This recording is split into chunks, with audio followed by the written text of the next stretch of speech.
So down here we have a whole bunch of different little vials that are at equilibrium.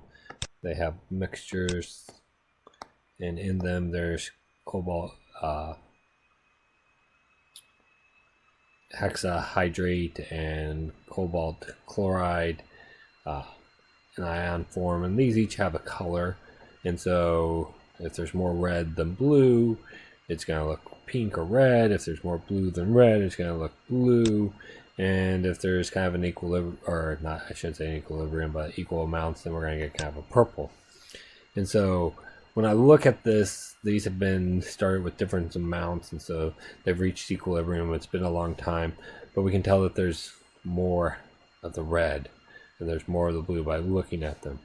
And that's they don't change. They just look that color as long as I sit here and look at them. But I have to remember that on the microscopic level that there's a continuous change. Some of this is turning into the blue stuff, and some of this blue stuff is turning back into the red stuff, but it's at equal rates. This forward is equal to the reverse, so overall it looks the same, even though it's really changing.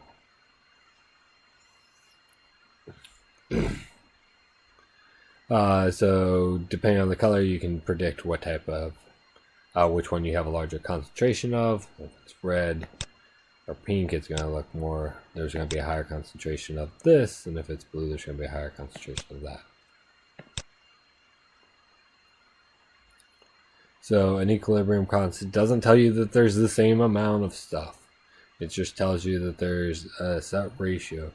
K's can be really big, they can be very small, or they can be somewhere in between. And when we refer to large or small, we're referring to 1.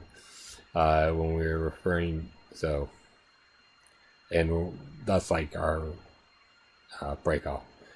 For it to be a large, the numerator, which represents the products, must be much larger than the denominator, so that makes sense. KC equals products over reactants. So if Kc is a big number, then this number is going to be big compared to those. There's going to be a larger concentration of products and reactants. If the reverse, if this number is really small and this number is really big, you're going to get really small Kc, so there's going to be a larger concentration relative of the reactants in the products. And once again, we talk about 1 as being like normal sizes, and these are intermediate. They're not really extreme. When we get to the negative third or smaller, then we're talking really small. When we talk about to the third or larger, then we're talking really big.